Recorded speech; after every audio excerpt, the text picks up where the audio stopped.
आज हम सभी यहाँ पर श्री कृष्ण की सच्ची प्रथम गोपी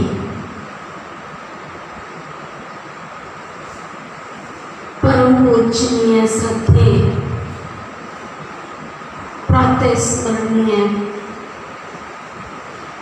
यज्ञ रक्षक यज्ञ आधार अपने स्नेह की पालना से सबका जीवन श्रेष्ठ बनाने वाली प्रेरणा मूर्त वरिष्ठ रहस्योगिनी बड़ी दीदी मनमोहिनी जी की पुण्यतिथि पर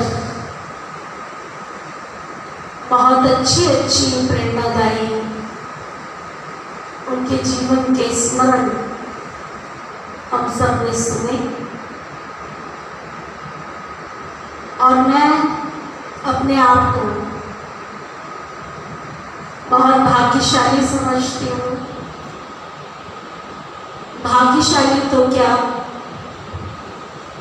पद्म भाग्यशाली ही कहूँगी, क्योंकि 3-3.5 साल की थी जब बड़े दीदी जी से हमारी लौकिक माता जी के साथ मुलाकात हुई। और उस समय जैसा आप सुन रहे थे, बड़ी दीदियाँ दादियाँ बच्चों से बहुत प्यार करती थी, बहुत स्नेह रहता था। तो बड़े दीदी की गोद में भी बहुत खेले, क्योंकि दीदियों के पास उस समय पर यज्ञ का इतना कारोबार नहीं होता था, थोड़ा रिलैक्स होती थी। तो जो भी थोड़े भाई बहन जाते थे उनकी भरपूर पालना उनको मिल जाती थी। और हम तो थे ही छोटे, और थोड़ा सा प्रवृत्ति भी हमारी चंचल थी, एक जगह टिककर तो बैठना नहीं, हंसना भी बहुत है, खुश भी बहुत रहना है। तो बार-बार उनके पास पहुंच जाते थे। तो बड़े दीदी जी ने कपड़े दिए थे, हमें याद है वो कपड़े, क्योंकि हमारी माता जी ने संभाल के रखे थे, इसलिए हमें याद है। उस समय का याद नहीं है कि वो कपड़े दिए थे, लेकिन ये याद है कि कपड़े दिए थे। और पूरे कपड़े दिए जाते थे तरीके से बच्चों को, पहली बार गए हैं ना, तो उस हिसाब से कपड़े पहनाते थे। हमारी छोटी सिस्टर वो 6 महीने की थी, मैं समझती हूँ, और मैं 3-3.5 साल की थी, भाई मेरे से छोटा। तो ये भी एक बड़ा परम सौभाग्य रहा कि श्री कृष्ण की प्रथम गोपी के गोद में खेलना, उनकी पालना लेना। उसका एक रीज़न और था, अहमदाबाद हमारा ननिहाल है, नानका, तो हर साल अहमदाबाद जाना है। तो घर से तो केवल यही होता था कि अहमदाबाद जा रहे हैं, परंतु पूरा 1 महीना 1.5 महीना जो स्कूल की छुट्टियां होती थी ना, तो वो हमारे माउंट आबू में ही जाते थे। इसलिए हर वर्ष बाबा के घर में दीदियों के अंग संग उठना बैठना, उनकी पालना लेना, ये बहुत बड़ा परम सौभाग्य रहा। एक तरह से कहें कि बड़ी दीदियों की पालना ने यहाँ तक हमें पहुँचाया। शायद मैं ब्रह्मा कुमारी ना बन पाती, परंतु बड़े दीदियों की जो पालना थी, उनकी पालना ने यहाँ तक हमें पहुँचाया।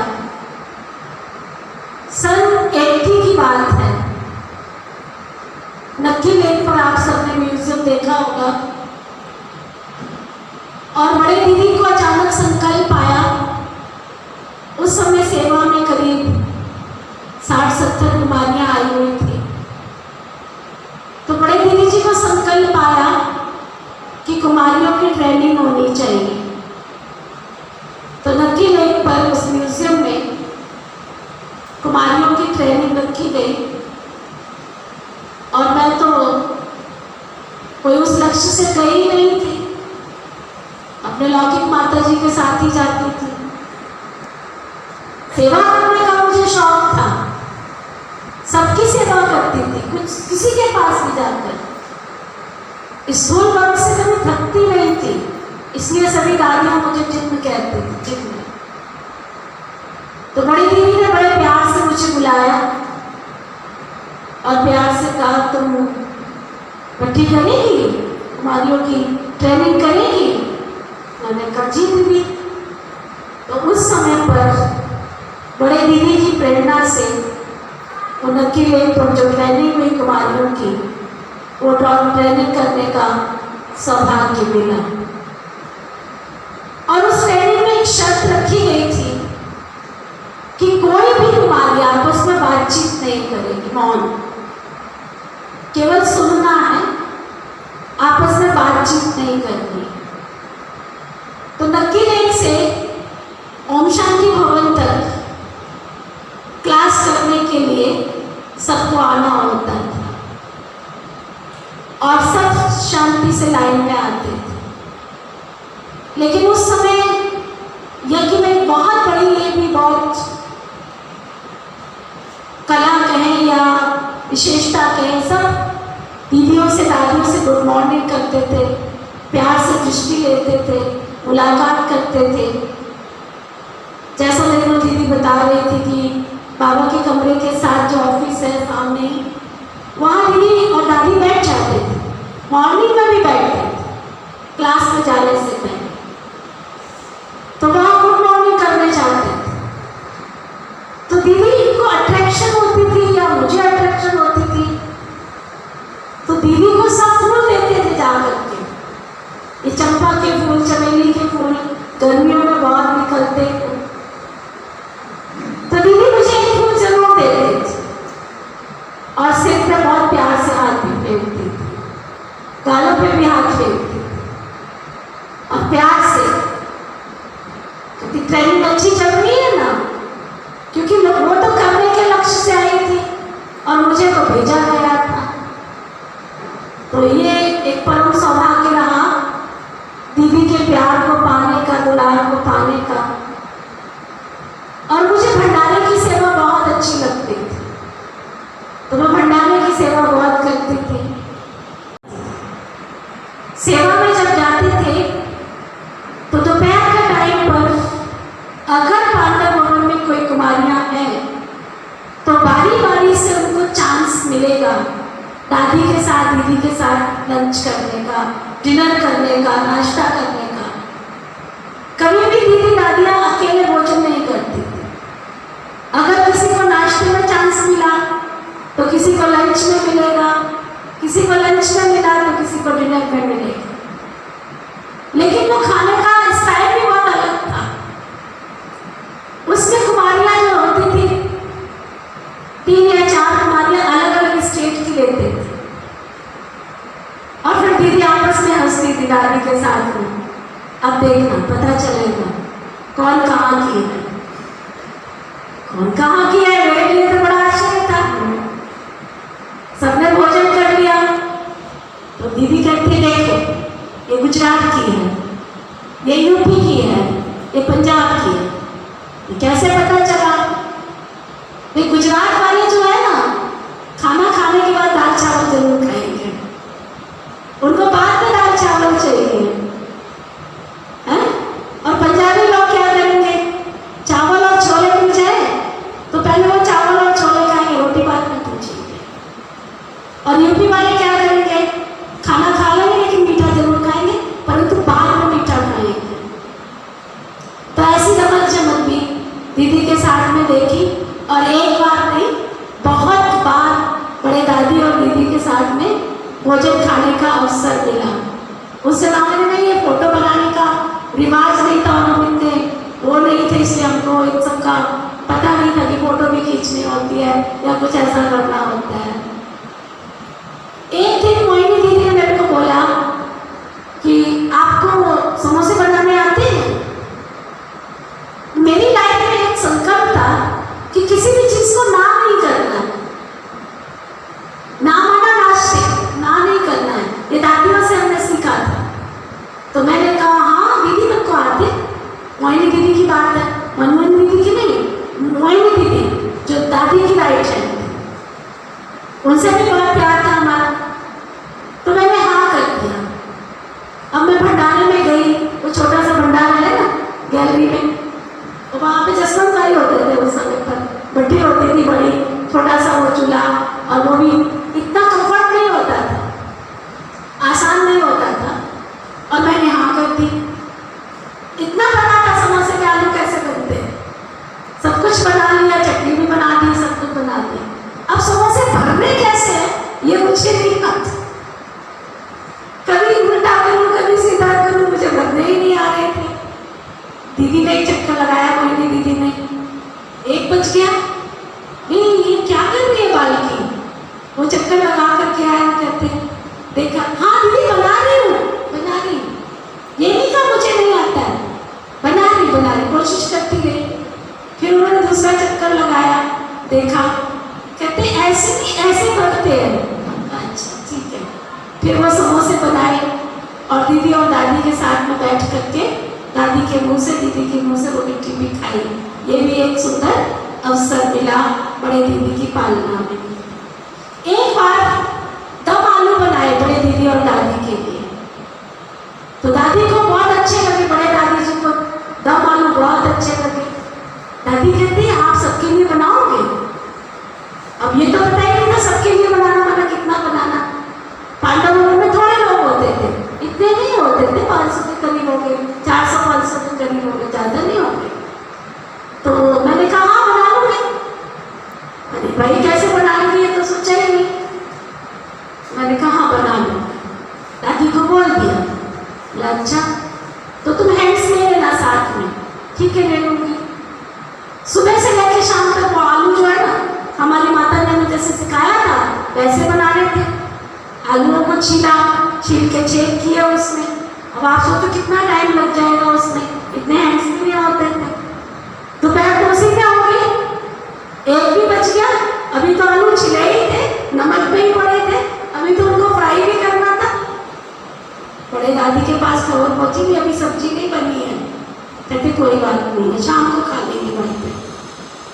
वो सब्जी जो है शाम को जाकर दम आलू की सब्जी, और बड़े प्यार से दादी ने अपने हाथ से जो वहाँ पर पांडव भाई थे, बहन थे, जो भी थे, उनको एक एक गिट्टी से वो सब्जी खिलाई। तो ऐसे बहुत सारे स्मरण हैं दीदियों के साथ, दादियों के साथ। तो बड़े दीदी की, बड़े दादी जी की बहुत बहुत प्यार भरी पालना ने यहाँ तक पहुँचाया है। तो मैं कई बार बैठ करके एकांत में सोचती हूँ, चलो मम्मा की पालना नहीं ली, बाबा की पालना नहीं ली, लेकिन मम्मा और बाबा की पालना लिए हुए रतन हमारी दादियों की हमने जो पालना ली है, और भी सभी दादियों की ली है, वो तो आप सबको समय प्रति समय सुनाते ही रहते हैं। सब दादियों की विशेष रूप से, चाहे दादी जानकी जी हैं, चंद्रमणि दादी हैं, एक एक दादी के साथ में गंगे दादी जी हैं, हर दादी के साथ में मीठी बहन का भी एक इतिहास है, उनके साथ पूरा संस्मरण है। एक एक घंटे का एपिसोड तैयार हो सकता है। तो आज तो हम इतना ही कहेंगे कि आज के इस श्रद्धांजलि कार्यक्रम में बड़े दीदी को याद करते हुए, उनके संस्मरण को याद करते हुए, उनके साथ को याद करते हुए ऐसे महसूस होता है कि दीदी कल भी आप मेरे साथ थी और आज भी साथ हैं और कल भी साथ ही रहेंगे, क्योंकि बड़ी दीदियों की, दादियों की, बाबा की ये प्रॉमिस है कि साथ में ही जाएंगे, तो साथ में ही लेकर जाएंगे। वतन में बहुत सुंदर सा संगठन तैयार हो रहा है यज्ञ के इतिहास का, और जैसा कि ऑपरेशन हुआ और बड़े दीदी जब छुट्टी लेकर जा रहे थे तब भी सौभाग्य से मैं मधुबन में ही थी और बहुत प्यार से योग भट्टी रखी गई और योग के साथ में दृष्टि दे करके बहुत प्यार से सबसे दृष्टि दे करके बड़े दीदी जा रहे थे और गीत बज रहा था, अब घर जाना है, अब घर जाना, बहुत प्यारा गीत है। और जब ऑपरेशन हुआ तो वो ऑपरेशन भी 4-4.5 बार तक मुझे पूरा अच्छी तरह याद नहीं है, तभी मैं मधुबन में थी। बहुत लंबा, काफ़ी लंबा ऑपरेशन था क्योंकि उस जमाने में ब्रेन ट्यूमर शायद ही किसी किसी को होता होगा। अपने आप में एक बहुत बड़ी बीमारी मानी जा रही थी क्योंकि दीदी तो आँख के ऑपरेशन के लिए गई थी। बाद में पता चला कि उनको ब्रेन में ट्यूमर है। तो जब ऑपरेशन चला तो ऑल ओवर वर्ल्ड के सभी सेवा केंद्र पर योग भट्टी का अनाउंस किया गया। सभी भाई बहनों ने योग भट्टी किया और जैसा देखो दीदी ने सुनाया कि दीदी का ऑपरेशन सफल हो गया था। एक बार कॉन्शियस में आ गई थी, फिर कोमा में चली गई और ऐसी जो चलती रही उनके साथ में थोड़ा टाइम पीरियड लगा और फिर दीदी ने वो खड़ी आई कि अपना पुराना शरीर छोड़ा। तो बाबा के पास ये प्रश्न रखा गया कि बाबा, हमारी दीदी सदा परखशील रही, तो दीदी को ऑपरेशन कराने से पहले ऐसा महसूस नहीं हुआ कि ये ऑपरेशन के बाद मेरा ये लास्ट जीवन है या ऐसा कुछ पूछा गया? तो बाबा से जब ये बात पूछी गई कि दीदी हम सबके बीच से इतना अचानक चली गई और बाबा आपने तो कहा कि योग में बहुत बड़ी शक्ति होती है, तो योग से दीदी वापस क्यों नहीं लौट के आ पाई? तो बाबा ने कहा दीदी गई कब है? दीदी कोमा में भी नहीं थी। दीदी तो नई दुनिया की जो 1 महीने तक योग की भट्टियाँ चली, सभी सेवा केंद्रों पर योग चला क्योंकि यज्ञ का वो पहला ऐसा बच्चा था मम्मा बाबा के पास जाने के बाद इसने शरीर छोड़ा। तो ऑल ओवर वर्ल्ड के अंदर सभी सेवा स्थानों पर योग का कार्यक्रम चला। तो उस समय पर सभी जब योग का कार्यक्रम चला तो ये प्रश्न बाबा के सामने रखा गया कि बाबा इतना सब योग चला फिर भी हमारा योग सफल क्यों नहीं हुआ? हम दीदी को वापस अपने घर मधुबन क्यों नहीं बुला के लेकर के आ पाए? तो बाबा ने कहा, किसने कहा कि योग सफल नहीं हुआ है? आप सब योगियों के योग के बल में, क्योंकि श्री कृष्ण की वो गोपी, नई दुनिया की एडवांस पार्टी की वो आत्मा जिसने नई दुनिया की स्थापना करनी है, तो उसका जो गर्व था उसको कितना पावरफुल बनाना था और वो पावरफुल बनाने के लिए बाबा ने ये विधि रची जिस गर्भ में बड़े दीदी ने प्रवेश करना था। तो हम सब के बीच से दीदी जिस दुनिया के कार्य के लिए गई है, नई दुनिया की स्थापना के कार्य के लिए वो गई है और नई दुनिया की संरचना का स्थापना का कार्य पूरी ही टीम, चाहे हमारी मातेश्वरी मम्मा है और हमारी वरिष्ठ दादियाँ हैं, चाहे दादी प्रकाश मणि जी है, चाहे वो जन्मणी दादी जी हैं, चाहे जानकी दादी जी हैं, बहुत सारी दादियाँ। ये यहाँ लिस्ट सुनाऊँ तो बहुत बड़ी लिस्ट हो जाएगी और ये भी एक सौभाग्य है कि सभी जितनी दादियाँ थी उन सब दादियों के संपर्क में उनसे दृष्टि लेने का, उनसे पालना लेने का एक परम सौभाग्य रहा। तो वो दादियाँ जो भी आज हमारे बीच में हमें इन स्थूल आंखों से भले नहीं दिखती हैं, लेकिन वो सूक्ष्म में कल भी हमारे साथ थी, आज भी हमारे साथ है और कल भी हमारे साथ ही रहेगी। तो हम ऐसी पूजनीय वंदनीय दीदियों को, दादियों को और खास करके आज हमारी बड़े दीदी मनमोहिनी जी को सत सत नमन करते हैं, सत सत श्रद्धांजलि देते हैं और एक वचन लेते हैं कि दीदी आपकी जो मन की आशा है तो हम अपने दम तक जरूर जरूर जरूर पूरी करेंगे। और अभी सभी भाई बहन अपने स्थान पर खड़े हो जाएंगे और खड़े होकर के हम बड़े दीदी को अपने श्रद्धा सुमन, दिल के श्रद्धा सुमन अर्पित करेंगे। ओम शांति।